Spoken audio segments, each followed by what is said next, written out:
시청자 여러분, 안녕하셨습니까?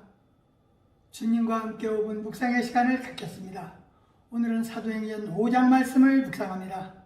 본문에서 인간의 가장 사악한 본성은 하나님께 속한 것을 가로채려는 것입니다. 그러나 하나님은 속지 않으실 뿐더러 당신의 것을 가로채는 죄인에게 준엄한 형벌을 내리십니다.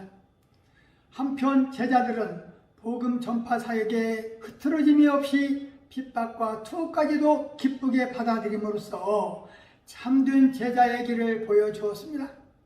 제자들이 징벌을 받는 이유는 예수님을 증거하다 멸을 맞아도 두려움도 없고 죽으면 주리라 하는 담대함과 그 열정이 사도행전 전체를 관통하고 있습니다. 이것이 성령의 붙들림 받은 사람들의 공통적인 특징이었습니다. 본문 15절과 16절에 병든 사람을 메고 거리에 나가 침대와 요유에 누이고 베드로가 지날 때에 혹 그의 그림자라도 누구에게 덮일까 바라고 수많은 사람들도 모여 병든 사람과 귀신에게 괴로움을 받는 사람을 데리고 와서 다 나음을 얻었다고 언급합니다. 그렇다면 신유란 무엇인지 살펴본다면 인간의 신체적 질병이나 불구 상태를 의학적으로 방법 아닌 하나님이 주신 능력으로 고치는 이적적인 행위를 말하는 것입니다. 이러한 신유의 이적은 하나님의 긍휼과 사랑의 표현입니다. 이는 단순히 육적인 고통에서 인간을 해방시키는 것에만 그 뜻이 있는 게 아니라 그런 신유를 통해 영적 질병인 죄를 치유받아 마침내 구원을 이루게 하는 방편이 되는 것입니다. 따라서 모든 병을 다 치유하는 것은 하나님의 뜻이 아니며 때로는 육신을 연단하는 방편으로 질병을 허락하는 경우도 있음을 욥과 바울의 경우에서 찾아볼 수 있습니다. 하나님께서는 신유의 능력 이외에 민간 치료를 통해서도 영혼을 구원하는 방편으로 사용하십니다. 본문에서 아나니아와 삽비라 부부에 대해서 언급되어 있습니다. 그들은 돈을 감춘 채 하나님을 속이려다가 베드로의 저주로 인하여 부부 모두 죽임을 당했는데 그들은 자신의 경작지를 팔아 하나님께 드리겠다고 약속했던 부부였습니다. 왜 일부를 감췄다가 죽임을 당했는지 믿을 수 없는 것이 인간의 마음이며 순간적인 탐욕을 절제할 수 없는 것이 인간이기도 합니다. 욕심은 사람을 죽음에 이르게 하는 죄악입니다. 심령을 베풀어 꿰뚫는 베드로의 통찰력은 예수는 그리스도임을 전하면서 영감이 깊었을 것입니다.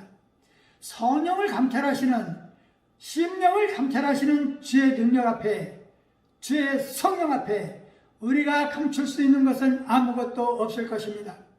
아나니아와 삽비라가 벌을 받은 이유는 하나님께 재산을 바치겠다고 서원을 하고서도 그것을 자기들의 거짓 양 행동했기 때문입니다. 게다가 그들은 자신들의 유선적인 행동을 통해 형제들로부터 좋은 평판을 듣고자 하는 탐욕을 지니고 있었습니다. 이들의 죽음은 공생애 동안 유선자들에게 비판의 채찍을 가차없이 휘두르셨던 예수님의 태도가 초대교회에도 여전하다는 것을 보여주고 있습니다. 그들이 사도들을 속이려 한 것은 그들에게 영감을 주시는 성령을 속이는 것이며 성령을 속인다는 것은 하나님을 속이는 것과 다름이 없는 것입니다. 사도들은 예수 이름으로 능욕을 받는 일에 합당한 자로 여기심을 기뻐하면서 복음을 전했던 사도들은 날마다 성전이나 집에서나 예수는 그리스도라 가르치기와 전도하기를 쉬지 않았고 그들은 핍박과 투옥까지도 기쁘게 받아들여 참된 제자의 길을 보여주었습니다. 지금의 목회자상과 너무나 대조되는 대목입니다.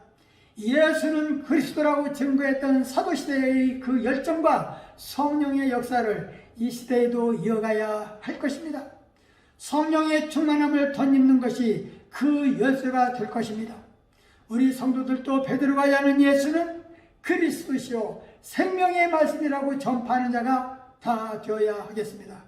사도시대 베드로의 행적은 위대했습니다. 어부였던 자가 성령 충만받고 병자를 고쳐주며 복음을 전하는 그 멋진 모습에서 우리는 승리감을 맛볼 것입니다. 우리도 담대하게 예수는 그리스도라고 증거하면 주님이 우리에게도 성령 충만함을 주실 것입니다. 말씀을 참고하며 기도하며 묵상의 시간을 마치겠습니다.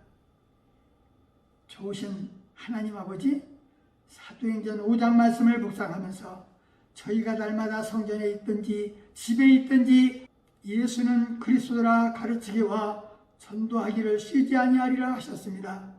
주님, 사도들은 희생을 무릅쓰고 복음을 전파할 때 성령의 역사하심을 체험할 수 있었습니다. 우리에게도 주님을 향한 희생을 통하여 성령 충만을 받게 하옵시고 병든 자를 고쳐주며 복음을 전파하며 하나님께 영광을 돌리는 거룩한 삶을 살게 하옵소서. 이 시대가 다시 사도시대가 되게 하셔서 살아계신 우리 예수님을 믿는 성도들이 구름처럼 많아지게 하옵소서. 성령을 속이는 악한 사탄의 역사를 소멸시킬 수 있는 능력으로 살게 하옵소서. 예수님 이름으로 간절히 기도하옵나이다. 아멘.